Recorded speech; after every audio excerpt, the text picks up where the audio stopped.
Hi, thank you, Erica. Aloha, everyone. My name is Kawehi Sellers, and I'm really excited to be here. As Erica mentioned, I'm here to talk about gamification, but I do want to give you a little bit of intro before I start my slides. So I am from Kapiolani Community College, and I teach in the hospitality and tourism department. And what we're going to talk about today is kind of my tried and true techniques that I use in higher education. And I know we've got, the full diverse group of teachers, educators, and even parents today. So the challenge for you today is to listen and learn and watch and see how some of these ideas can be related to your group of learners. And I think there's so many applications, but just to kind of give you that frame of mind that they work for college students, but it's not too difficult. So it's not only college students that kind of go through this. I'm going to go ahead and put in the chat my slide deck, and this will force a copy. If you're interested, you can go ahead and click on it. It will ask to make a copy, and you can have it a lot. I have a lot of links in my presentation. And if you are too shy to unmute yourself to ask a question, go ahead and just put it in our chat, and hopefully I will be able to see it. I got all kinds of things going on my computer that I should be able to see it. If not, Erica might pause for me and alert me of really good questions. Otherwise, I know I'm going to go through this fairly quickly, so I will have a Q&A a little bit at the end. All right, so let's first start off with what I like to call a shave icebreaker. And hopefully you have found your chat, because I'm going to ask everyone to put something in the chat. All right, so the question for you is, share your favorite shave ice order. Like, what are your favorite go-to flavors or flavor add-ons? You like the cream or the mochi or the beans? And where do you get your best shave ice? I know that's a lot, so put whatever you want in the chat. You can just go ahead. Erica, Lihing, all the way North Shore, any flavor. Yo-yo, it's an experience, right? You have to go. Somebody likes Waiola, rainbows at Waiola, sour apple Lihing, Waiola. Yeah, it's pretty popular with ice cream. Oh, it's coming in. Okay, we've got Baldwin Sweet Shop. Where is that? I have to figure out where that is. Shimazu's in Liliha. That's like the gigantic, extra large guys. Thank you. And some plain strawberry. All right. We got mocha balls. Oh, rainbow with condensed milk and ice cream. Boy, so complex. So mine, I'm like Erica. Mine is straight up lihing. That's it on the flavors. And then I recently found at Island Snow in Kailua, they put Nishoro mochi on the bottom. So that is my new favorite, lihing with mochi on the bottom. All right. So this is just one example of how to get people excited about coming to class. Thank you. And it's, it's something relatable, totally off topic. Yeah. But we got to break the ice, maybe, even if we have a group of learners who are familiar with one another. I think it's very important for us to relate to one another in, a pretty non-threatening fashion. We're not asking for, testing them on any kind of skills or knowledge. But I do like the shave icebreaker, and I totally stole it from one of my kids' teachers. So I will not take credit for it, but it is kind of cool to do that. I want to share a quote with you from one of our KCC students when asked about a class that was gamified. So my students come into several of the courses, and from the day one, I say, hey, it's a gamified class, and I give them um, some definition, which I'm going to go into in just a little bit. But this was one of the evaluations. A student said, don't be too serious. Students naturally engage themselves in an environment where the instructor appears to be having fun with the students. So have fun with the students while leading them to learn. I know there are some naysayers that think, what, fun? my kids are here to learn, right? It can be done simultaneously, and I'm completely an advocate for that. So what I want to share with you today is some gamification techniques that I have utilized. I will not be talking about uh, AI, artificial intelligence, or these alternate realities. That's not the way I roll. I'm super kind of, I was lower tech. Now I'm still like medium tech skills. But I want students to succeed in some things with technology, but I don't want that to be a deterrent. So it's a nice balance. So in our agenda today, I'm going to go through 4 areas. The first is changing the name and getting rid of academic language. The second one is utilizing online games to help students engage and practice with content. Thirdly is the use of a leaderboard. It adds a little bit of competition, like many games do. And the last one is for the win, just kind of some bonus information. So we'll go ahead and get started with name changers. Uh, so the first thing, when I was in my gamification journey, I read some literature, and a light bulb came on, and I said, I need to stop calling them students. They have to stop taking exams. And homework sounds so dreadful. So I put my heads together with my children, and my I read a lot of literature, and I took out all of those academic names. So I no longer call my students students. They are players in an entire semester's game. They do quests on a frequent basis to kind of learn the material a little bit. When it's time to test their knowledge, I give them mini missions. So the mini missions are what we traditionally know as quizzes, but they're like just little ways to get to the top and to do better. Okay. When we have a final exam where they have to synthesize or they have to recite, or big things, that's called the mega mission. Grades, yes, I still give A's, B's, and C's and so on, but they translate on a daily basis to XP, or experience points. And then those will obviously get translated at the end when I have to give them a grade. Group discussions, as we as teachers know that students learn very well when they're given an opportunity to share with their classmates. But they love to chat, right? They're always chatting, whether they're DMing, they're always chatting. So I kind of utilize that language. So instead of group discussions, they're in group chats. And um, I don't, we get this in college a lot, is, oh, Kumu, what's on the test? What's on the test, Kumu? And they really want to just know the questions. Uh, and and so I know several of my colleagues like to give study guides, but I give my students like these class hacks. So that's what I call them. And they are sort of study guides, but they don't really get the question straight out, of course. Um, I do give some opportunity in some written assignments, or in more the formative assessments, like practice tests or a draft of something. You can call that beta. Uh, and then sometimes, work in your clans. You guys get together, work in your clans. And then if students have to do a little bit more extensive research or readings, I'll go ahead and we can call that farming, which gamers apparently say it's a thing. I'm not really a gamer, by the way, so I kind of put this all together with help from a lot of different resources and different people. Okay.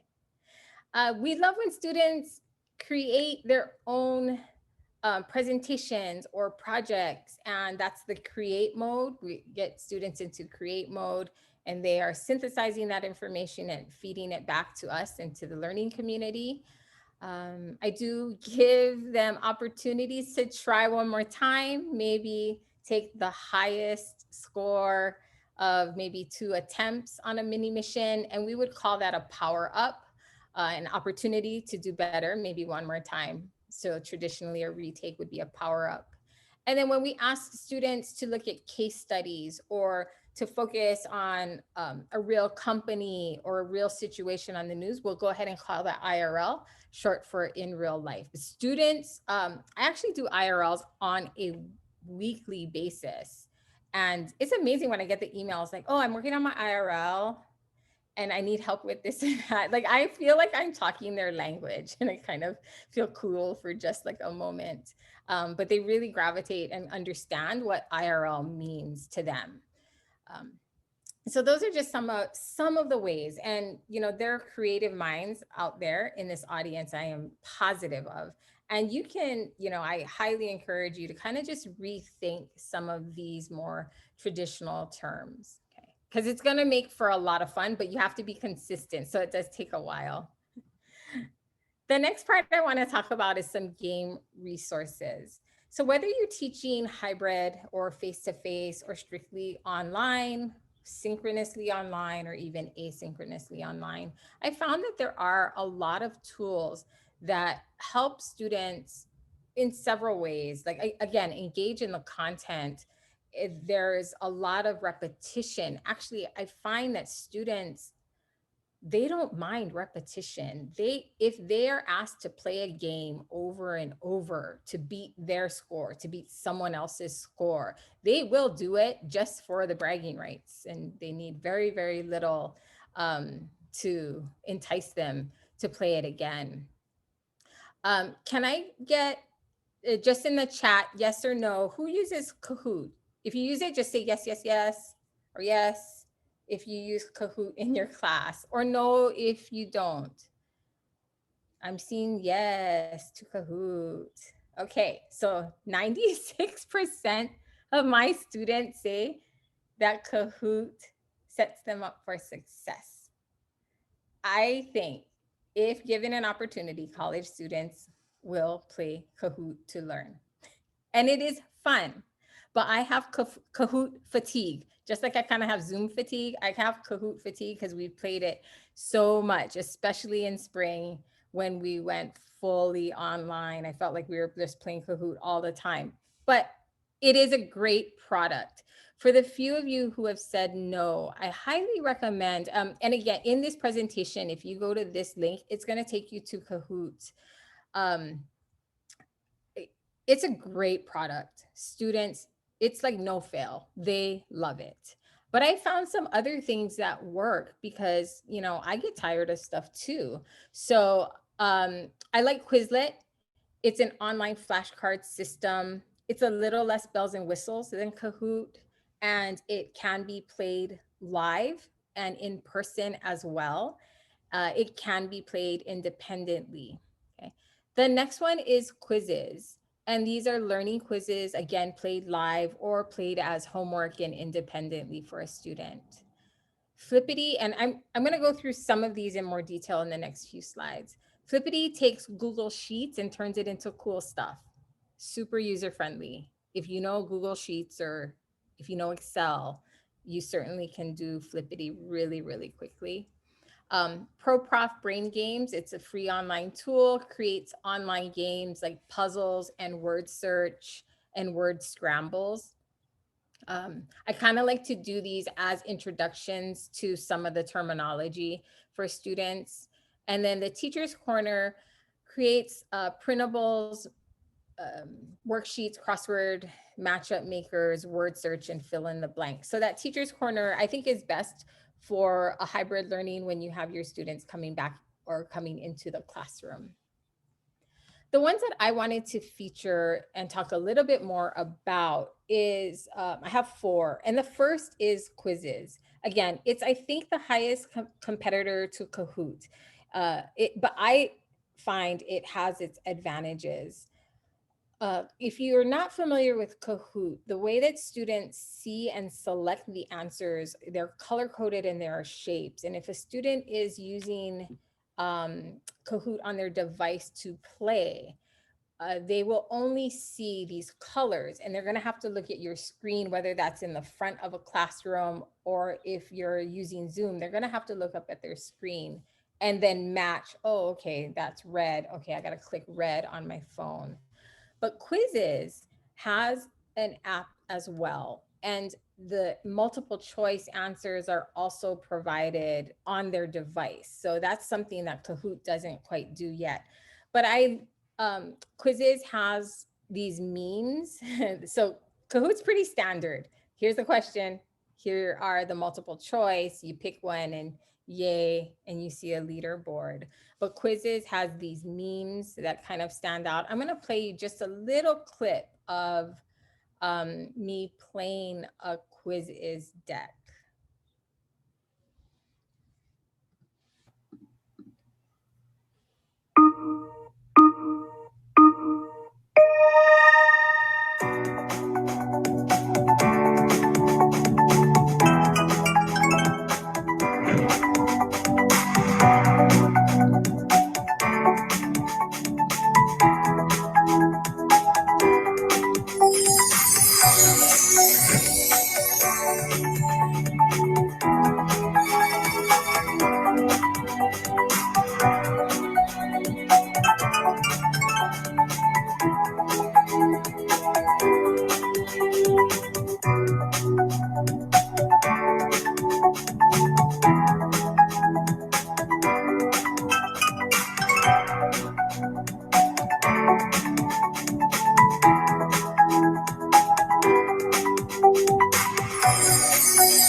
So again, that's a little bit of how it works. I do like the memes in the middle, the music.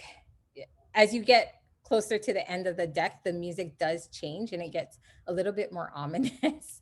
um, so that's Quizzes. The next one is Quizlet. So Quizlet, on the back end, we make just flashcards. So a term and the other side is the definition. But there are various ways to play Quizlet. So I'm going to open up one of my decks here, and you can just share it with a student just like this and tell them to do whatever it is you want. By the way, if you're a language teacher, I believe it does have Spanish and Japanese. I know of instructors who do use it for second language learning as well. Um, but you can just say, here it is, use the flashcards or spell it out or use the test function, um, which, again, some of them are easier, oops, than others. Okay. But the one that I love, and excites students and it gets them to be very competitive, is the match feature. So this is a timed activity where students, you have to just match the term with, with, sorry, I can't do two things at one time. So you have to match the term and the definition. Oh, I'm gonna try and do it. And then see, the timer goes, and I think that makes me super like nervous, but I'm gonna try and do it while, there we go. Eight, okay, okay. Oh, I'm getting it. I'm getting it.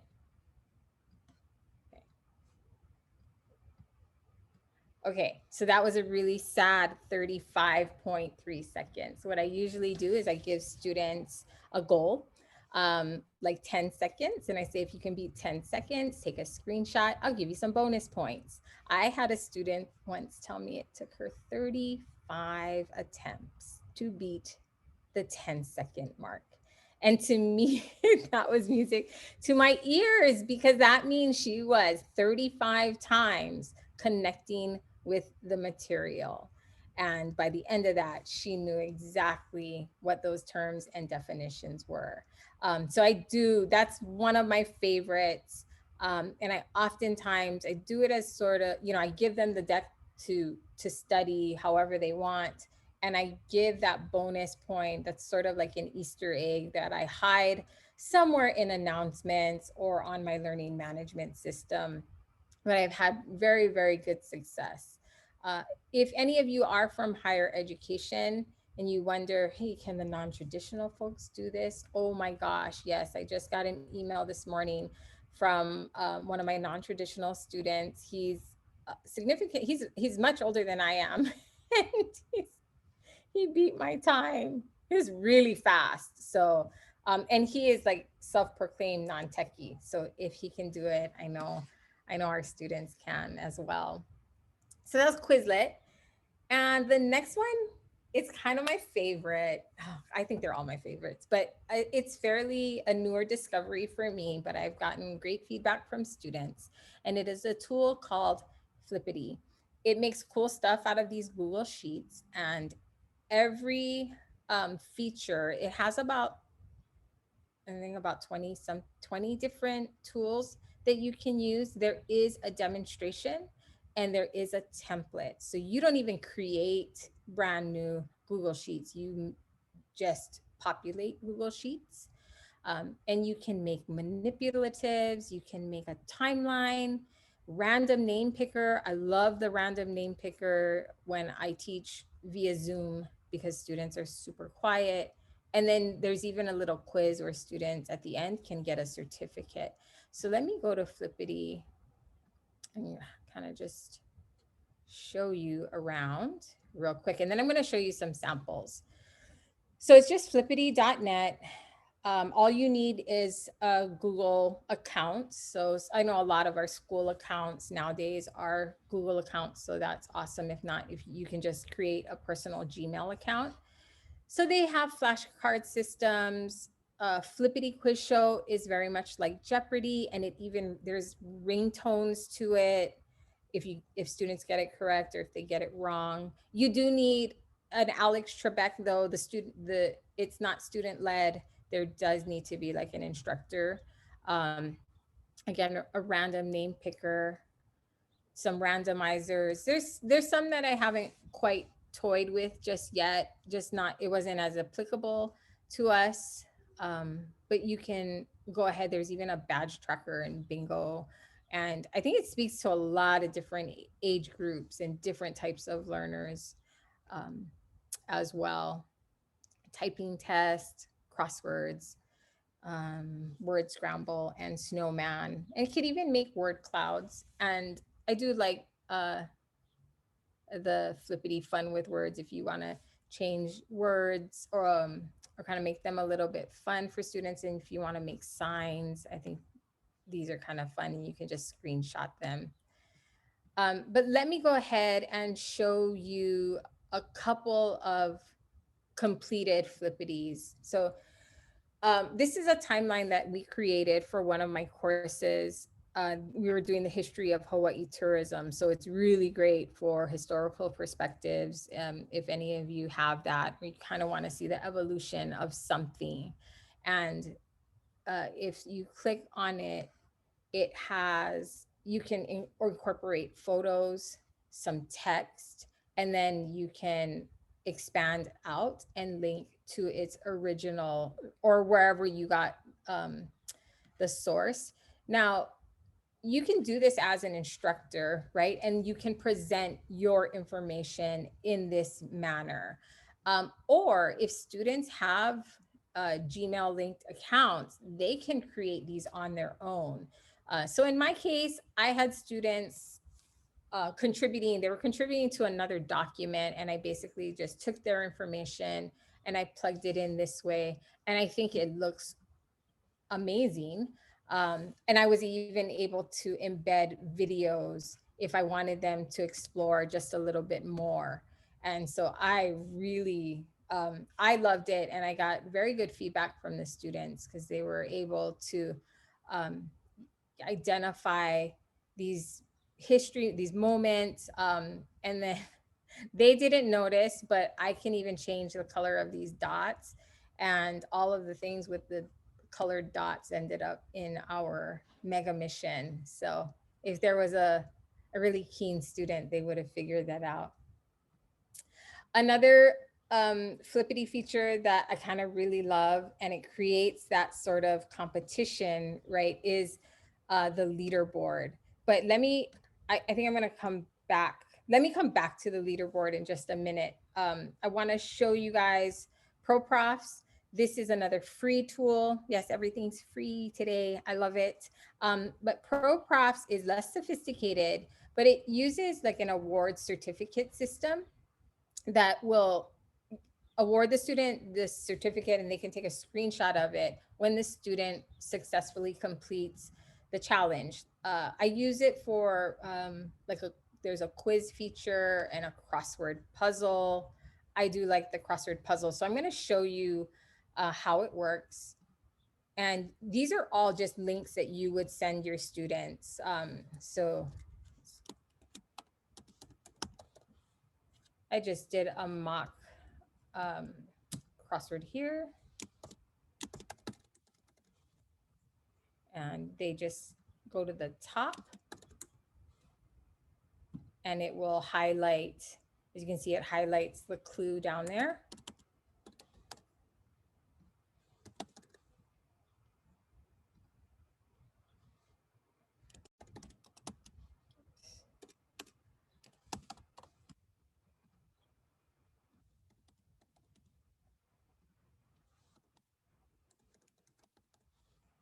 And there is your prompt. Student puts in their name and submits, and then they can take a screenshot of the certificate or upload it as, you know, I think a photo file.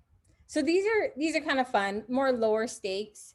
You can't track student progress, so that's why I have students take a screenshot and they would either email it to me or turn it in our LMS system. Okay.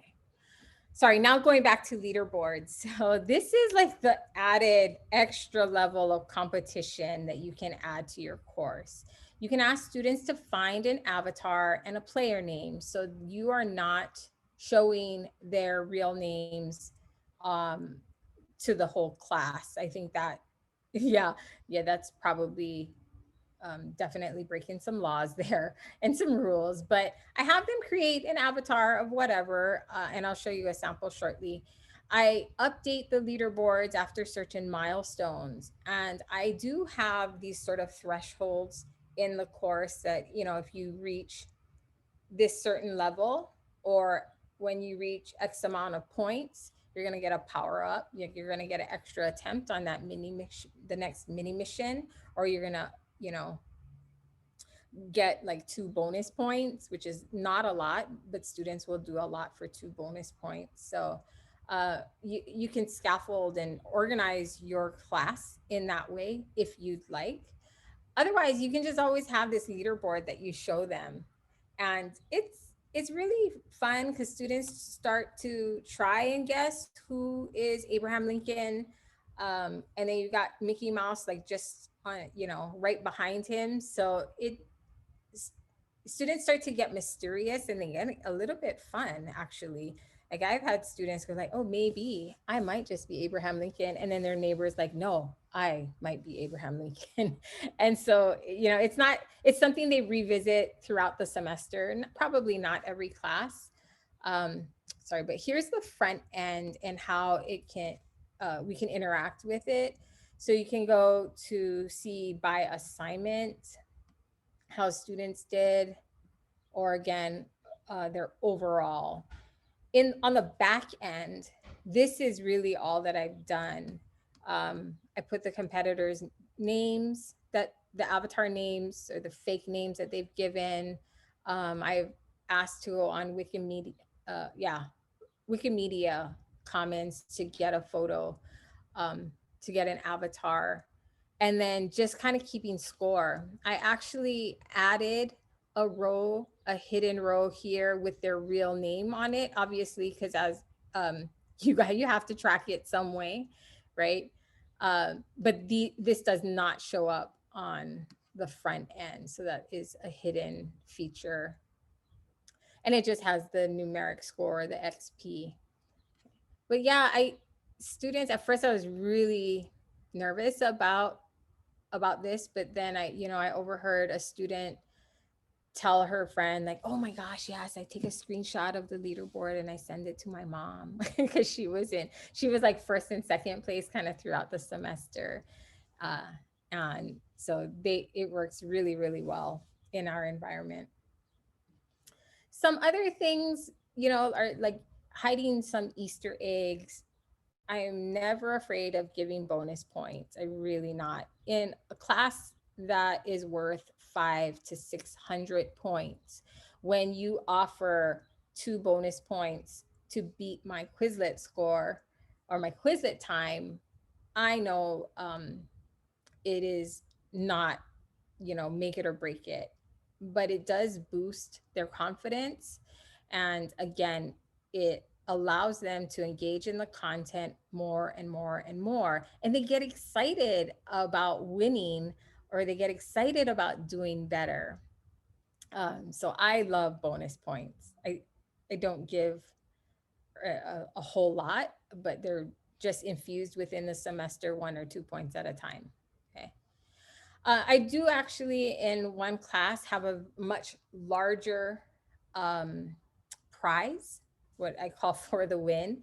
And I've offered it through several semesters, actually, I would say about 3 years worth of classes.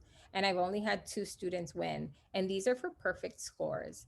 And the students who do achieve a perfect score in the course will be um, awarded or gifted a koa tree planted on the Big Island. So I donate, and this is my personal money. So yeah, I know a lot of people are like, Kawehi, that's way too much. But I've only had 2 students who got perfect scores. So in the few years that I've done it, I've only spent about $200. So it was my investment.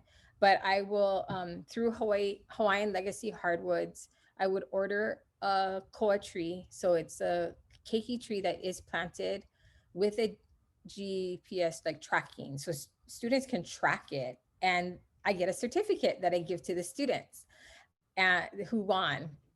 So I have this student, she has told me that she visits the tree virtually, and it has been one of the highlights. And I think it actually sparked some interest in sustainability because she learned more about the organization. There are other tree planting organizations out there as well. So this is just one idea if you want to kind of get more of a bigger reach or a bigger prize, right, for students to think about. And yeah, it's not money, um, and but the prize, maybe it's just bragging rights, I'm not sure, but they were really excited. Okay. Um, and I know we have some, I want to get to some of your questions that I do see in the chat. Um, so I hope everyone was listening. Remember, I talked a little bit about Easter eggs, like hiding things, embedding them in your class so students can discover. So I am going to, I have a little prize pack that I want to mail to a listener and a watcher who is actually paying attention. So I'm going to mail this little prize pack. It has some note cards and a sticker and a keychain, but you have to work for it. So um, you're gonna have to put the answer in the chat, and the first person to answer correctly will be our winner. And then I'll grab your mailing address, or you can email me. Um, but the first person to put in the chat my favorite shave ice flavor, my add-on, and where I get that shave ice, go for it. And if you can't remember, I'll keep my little keychain to myself. So put it in the chat if you remember what my flavor my flavor add-on. We got it already. Sarah Li Hing with mochi balls in Kailua. Thank you. Oh, Wendy, sorry, not strawberry, but Sarah, I'm gonna give you my email. I'm gonna show it to you. Can you email me your mailing address, and I will get this prize pack out to you this week. All right. So I'm going to stop sharing now. Maybe I'll keep it up just in case you want me to go back. But I will open it up to questions. If you guys want to unmute yourself. And while you're doing that, I will kind of take a look at the chat and see if I have any there. And I know we're at about 10 minutes, so we have good timing. Any questions or comments? There was one about Class Dojo or Class Craft. Okay, so I've heard of Class Dojo. When I was kind of on this journey to totally reimagine my class, um, I did go to Class Dojo. I'll be honest with you, at the time, it was a little bit more complex than my brain could wrap my head around. So I didn't use it. I am sure it is a really good product. I'm not sure if there's free versions, but I just kind of ran with some other ideas that I thought were free. So yeah, I would highly, if you use Class Dojo, and I believe it has a parental end to it. So I think that might really work for K through 12. And yeah, if I'm not mistaken, if that's the right product I was thinking about, that's why I didn't do it, because we don't, um, our parents are not involved in our communication.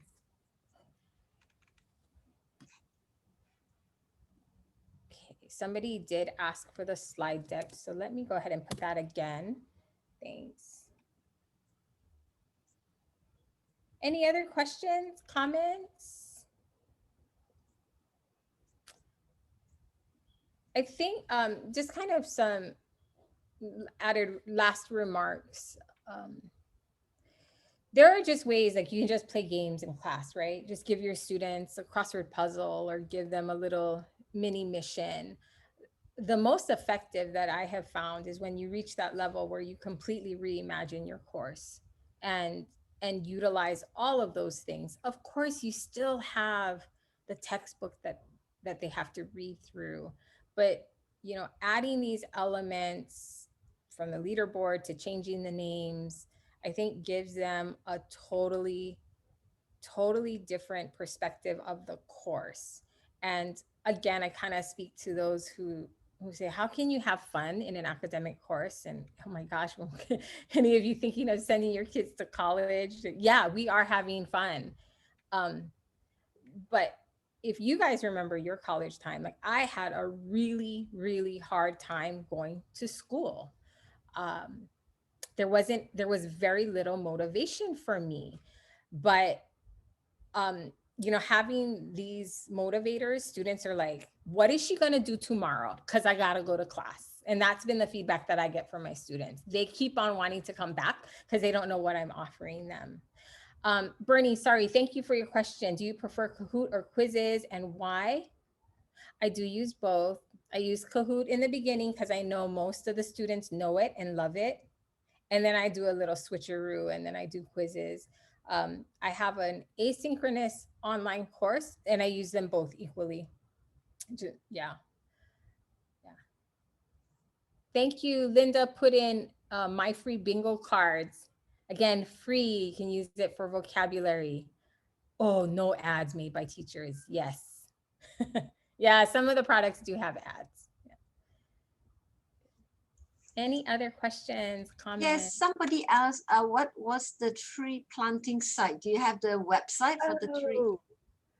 Oh, oh. Let me try and find it really quickly and then try and put it in the chat. Yeah, they're a nonprofit on the Big Island. Um, and then you just order it online, and then they'll plant it for you, and they will mail you the certificate.